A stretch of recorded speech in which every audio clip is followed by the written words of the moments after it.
everyone, I'm Ari here with Rachel, and we're your hosts for the Merry Writer podcast. This week we're on episode 233, and we're asking, why do some writers quit writing? Before we start, if you enjoy the show, please consider checking out our coffee page. You can follow the page for free, as we have plenty of freebies for all. If you're feeling generous, you can become a Merry Writer for $2 a month. You'll help to keep the show going and also get access to bonus episodes and exclusive shop items. If that's not your style, but you still enjoy the podcast, then please subscribe wherever you're listening if you haven't already. Okay, so today we're going to talk about quitting. Obviously, this is not us going, you should quit, but I think it should be talked about that sometimes people do quit writing. There's lots of reasons for that. I'm going to start with the obvious one. Writing is hard. If you come into writing thinking it is so easy, then I would love to know what you're smoking, because no, it isn't. Especially if you're thinking about writing a full novel or a series, you've got to think about pacing and structure and grammar and character development and arcs and foreshadowing. And that's without any world building or something else that I've forgotten. Yep, it's all gone. It is hard. I remember I didn't actually fully learn foreshadowing until a lot later in, my writing. I did get structure down and I did get character development. Pacing took a while as well, especially if you have multiple POVs, it can get a little bit sticky. But yeah, it is hard. It's even if you're writing a simple story, even if you're writing, like a contemporary romance, and before anyone comes at me, I'm not saying all contemporary romances are simple, but it's usually, boy meets girl, one of them fancies each other, there's a fight, somebody says something and misunderstands it, they fall out, and then they get back together. La la la. It's something basic. If you've ever watched some of the Hallmark movies, you'll know what I mean. But even that, it's still hard. It's still a time-consuming mental activity that can wear you down, especially when you're trying to fix all these puzzle pieces, fixing plot holes, figuring out whose point of view is the best one to use, making sure that any character that you've got has a full arc that also coincides with the story's arc. It's difficult, right? I'm not on my own like this, right? No, it absolutely is hard. And I think one of the reasons why writing is hard is because a lot of people don't realize the amount of work and effort that goes into writing. They read a book, they like it, and they say, hey, I could do that. I do the same thing. When ice skating videos pop up on my TikTok feed, I sit there and I'm like, oh, I could do that. No, Rachel, you can't do that. That's like you'd fall on your ass and break your neck. And people do that with writing, especially like this day. And with the way the economy is, everybody wants to make a passive income. So they say, oh, well, I'll just create an ebook. And they sit down and they write, and then they realize how frustrating of a process it is.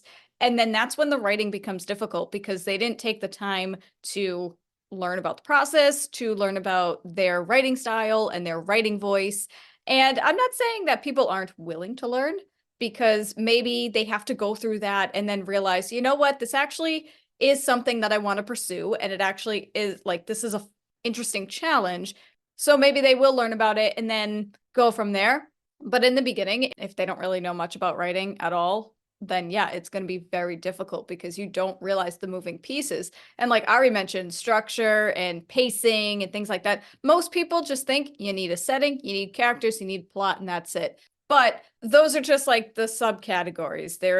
Or those are the main categories. And then you need the subcategories to go underneath it. You need the pacing and just like the basic flow of everything to make sure it all makes sense. And scene 1 needs to coincide with scene 28 and so on and so forth. And it's a pain in the butt. And I'm sorry to say, there are some people out there that when something gets hard or they don't get it right the first time, those perfectionists, and yes, I'm calling myself out on that as well, they stop. And we're not saying that's a bad thing. Like if some people quit writing, then it just wasn't something for them. There's nothing wrong with quitting writing if it's not something you truly want to pursue. Exactly. I think you said it brilliantly, especially that like finding your voice. That's one of those things. It's like you can't even teach that. You can't even learn that. It just has to come from practice and development and how you write your stories and how you create your characters.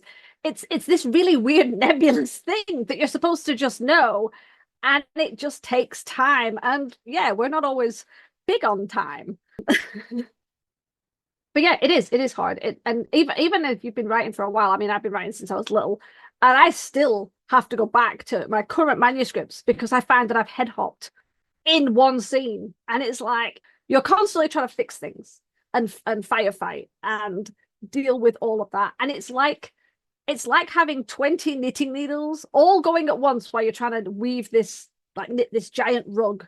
And it's going to look good, and you can't drop a stitch because it's going to be a mess otherwise. It's not easy. So yeah, of course it's hard. And just going on for what Rachel said, especially with the perfectionism, results are not instant.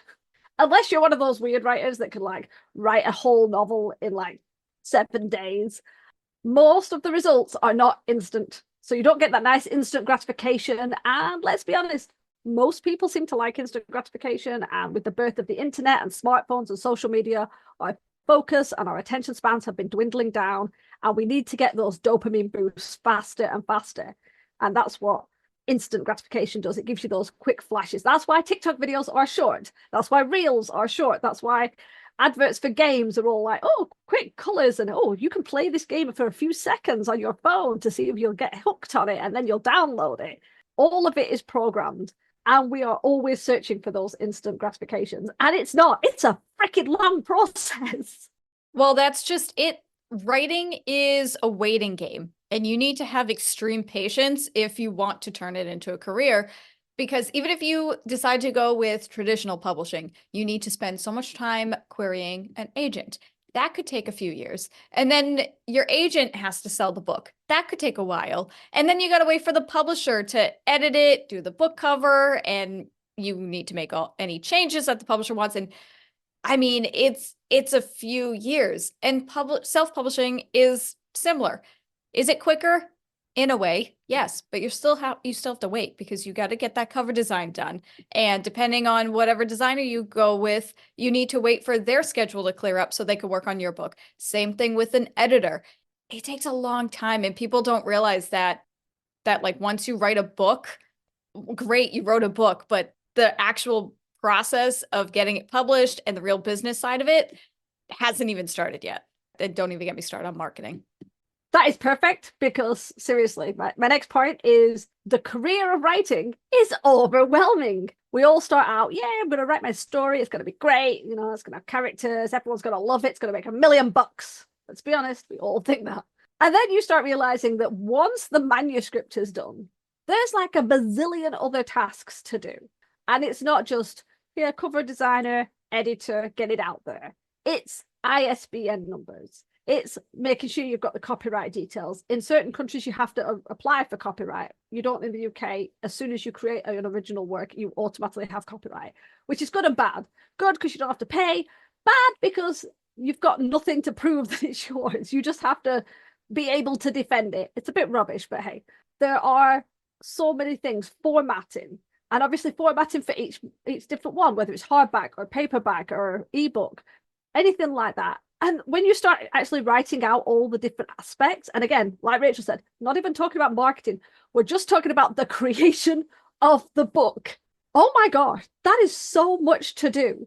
And then, as you said, all the marketing on top of it, writing the sequel, keeping updated on your backlinks, making sure you're updating your about page, keeping your website updated and refreshed, making sure that every time you create a new book, you go back to the old books and you add that list into your catalog.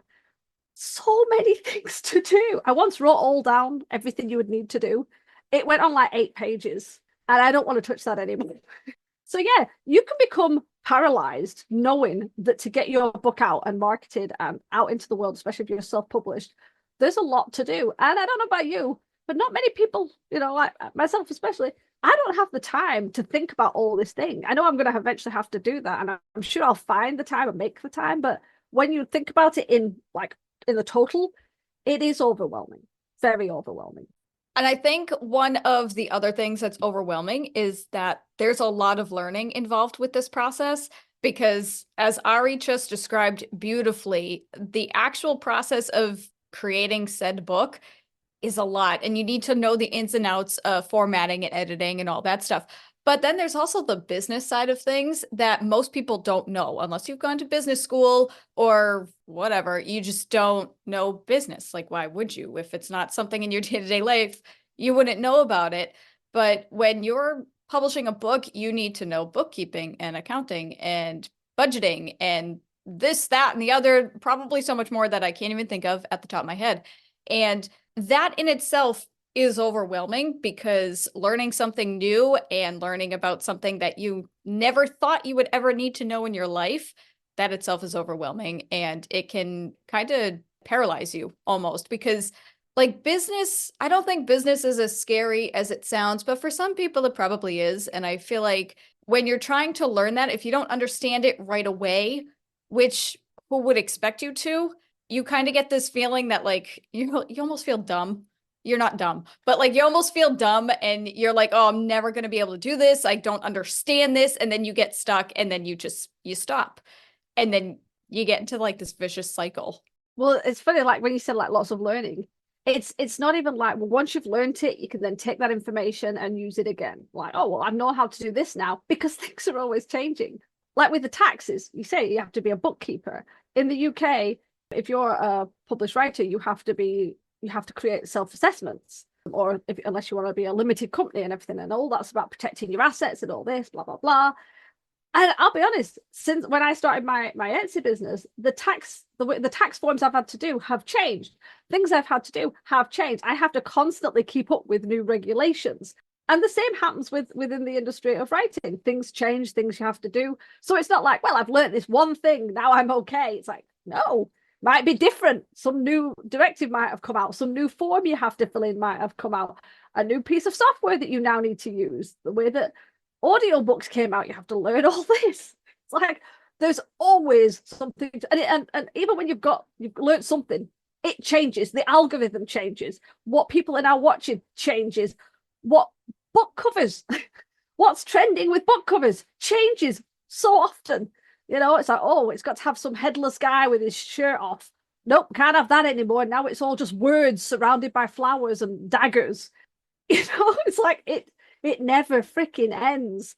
And this wasn't actually where I was going with this. It was meant to eventually be a positive podcast, but I've got a feeling it's just going to go straight down into the negative.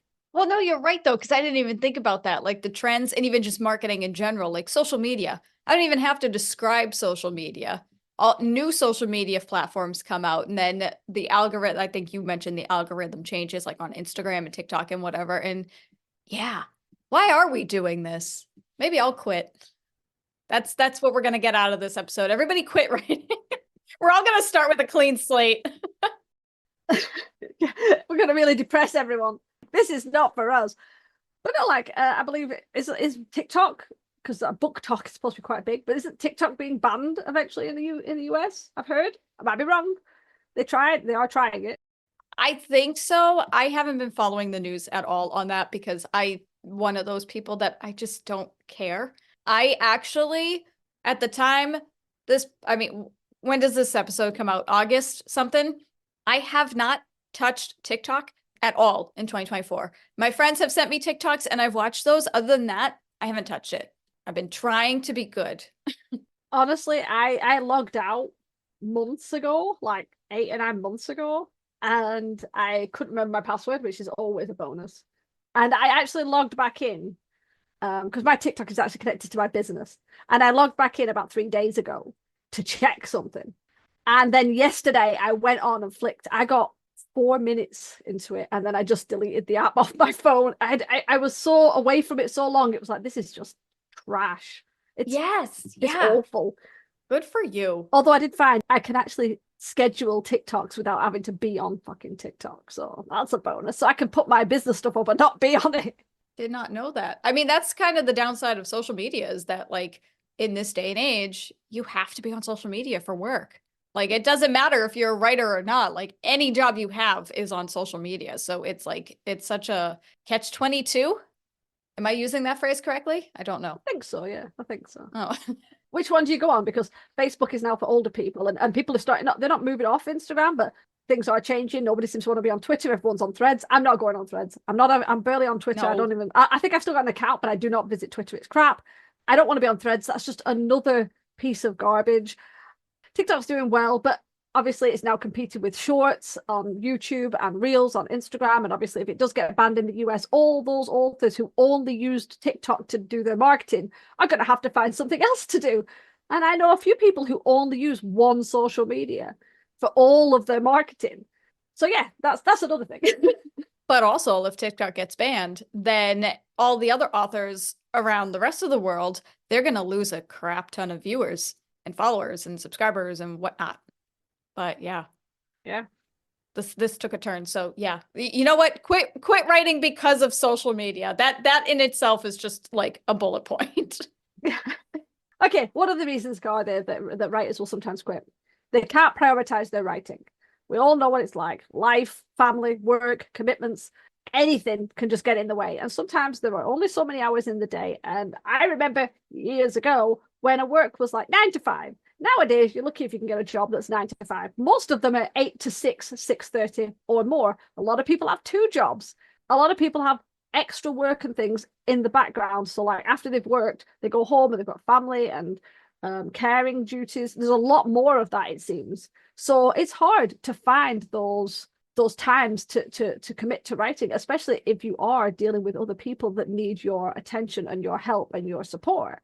And also, if you've got a job and you're working really hard, it can be really tiring coming to the end of the day or waking up early and doing writing. It's a very mental job, and not everybody finds that easy. I know there's some people who can get up at 5 a.m. or right before work. I know people who come back after work and just like churn out novels and story ideas and words. Brilliant. Not everyone can do that. Some people have a certain amount of battery power and it gets wiped out at work, and then you're just a goop on the sofa, just gooping and lying and like dribbling off the sofa because you're just so exhausted.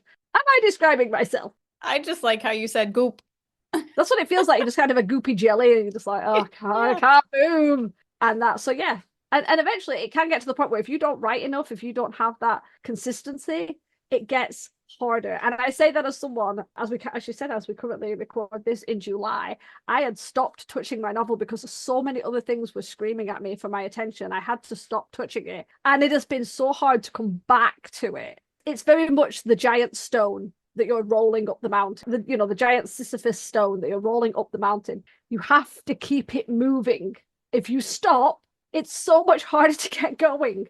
And some people do stop and then they can never go back. And they just go, you know what? I just don't want to anymore. And that's okay. It happens. Well, because it's a habit. And that's the thing. I mean, once you break a habit, it is so difficult to get back into that habit. And writing is the same. Even if you are doing it for a career and you are making like money off of it, especially if you're a self-published author, like those deadlines are self-made. So it's very easy to just say, oh, something got in the way. I'll just like push the deadline back a week or a month or whatever. It's very easy to do that. And I think sometimes there are like legitimate reasons you cannot prioritize your writing because, as Ari said, we only have as much like mental space in our heads per day. There's like a limited amount before you got to just go to bed and hit the reset button. But I feel like there are some times where it's so easy to find those other priorities and use them as an excuse not to write. And that's where procrastination comes in. And I think procrastination in itself causes writers to quit without them realizing that they're quitting, if that makes any sense at all. Like, I feel like people, they don't want to quit, they want to get it done. But if their like heart isn't truly in their story, or it's not truly in like the writing process or the business side of writing, then they just won't do it. And they'll look at their bathroom and say, oh, wow, I haven't cleaned that in like, since last week. I should probably do that. And then after I clean the bathroom, then maybe I'll write a chapter or so. And you just put it off for so long. And then procrastination, it's pain. I don't appreciate being called out by that. My bathroom looks great though. I'm calling myself out too. I got to clean mine. It's the only way I get things done is procrastinating. It's like my brain's like, oh wow, we're going to go vacuum. Otherwise, I'd just never vacuum. That's not true. I would, but I never remember to charge the vacuum. That's the problem. You know what? That's another podcast episode idea we should talk about. Actually, no. Did we talk about like balancing writing and life in an episode before? I thought we did that twice as well. Did we? Yeah, I think so. Yeah. Did we do it once us? And then I thought we had a guest who talked about it as well. So. Oh gosh, it must have been a while ago. Oh yeah. Actually, that doesn't mean anything. I don't remember anything. So. True. I'm going to bounce off that one and say, like, as you said, it's not always fun. It's not, rainbows and unicorns and all great things when you're writing. And everyone has a different bit. I know writers that love the editing process. I know writers who love the first draft or the world building.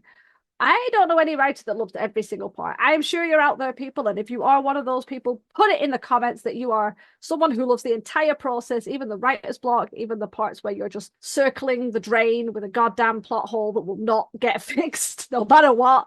Tell us, we want to hear about you because you're like a little unicorn to us. That's how we weed out the liars. Sorry, I'm saying just that joking. anyone would lie to us. Nobody would lie to us. I had to say it. Even those people that say they think our podcast is great. Those are the liars. And we love them.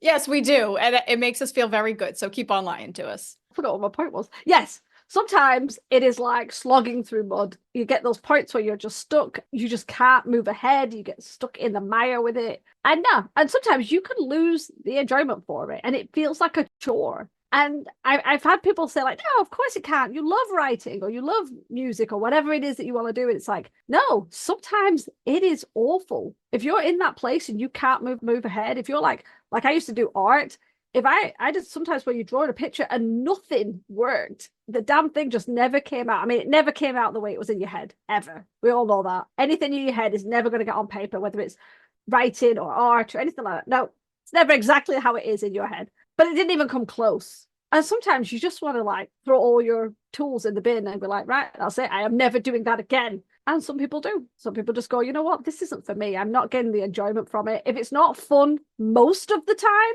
I can understand why someone would have quit. I concur. You kind of said I had a point. I was going to say it never comes out the way you imagine it in your head, but then you said that. So I have nothing to add to that.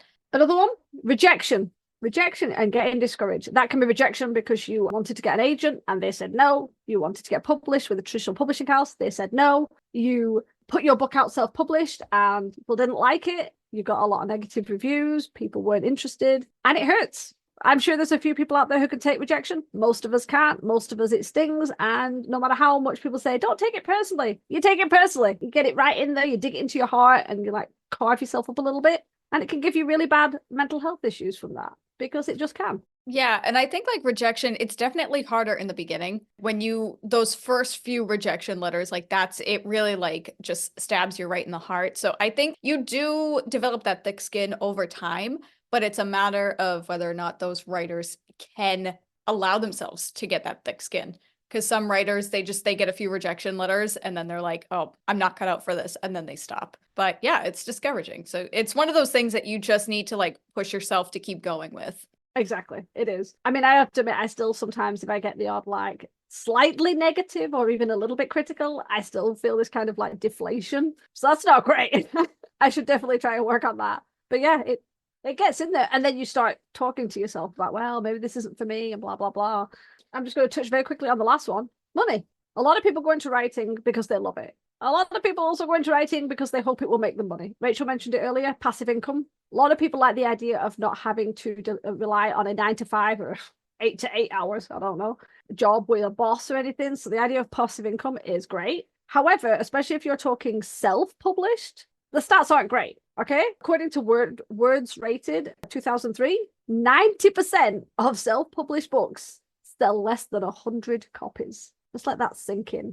The average self-published book sells 250 copies. The average self-published author makes $1,000 per year from their books. Remember, that's an average. Some people make nothing. Some people are brilliant and hit that top high.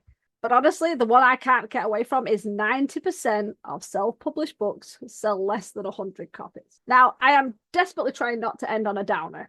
I am doing a bad job, I know. None of this is to make you feel that you should quit unless you want to quit. Because we're not telling you what to do. We never tell you what to do. We just talk nonsense most of the time. It sounds like we're telling them to quit, though. I think it's like anything. You have to go into it with your eyes wide open. You have to know how things are. You have to know that it can take time and patience and perseverance, and that it is not an easy thing to be a writer. It's not an easy thing to write or publish or anything like that. That everything is always changing. And if you want to stay ahead, you've got to learn and be ready to change with it. We're also saying that if you made the decision that, you know what, writing isn't for you, or hey, you wanted to write huge novels and now you just want to write novellas or short stories, whether you want to be published or whether you don't want to be published, there is no right or wrong. It's only what works for you. You could decide, you know what, I don't want to be a writer.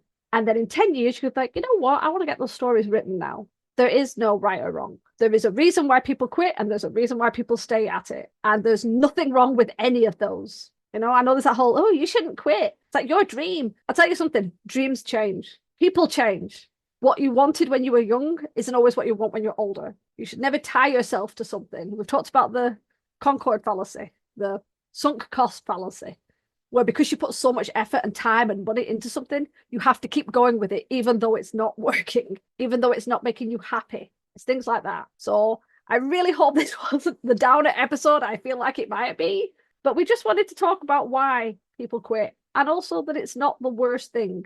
And also that it doesn't mean you will or you have to. And we're certainly not telling people to quit unless they want to quit. I don't know how to end this without sounding really bad. No, I think you just made like a really nice speech. You said the statistics and then you said like really nice things. That was good. I concur. Everybody give Ari a round of applause. This is me clapping. Golf clap into the mic so I don't blow out anybody's eardrums. And I concur. That's it. Yeah, this is a bad episode for me to talk about. But I've seen so many people who've ummed and ahhed about whether they wanted to keep writing. And it's almost like people are like, oh, you should. And it's like, you should if you want to.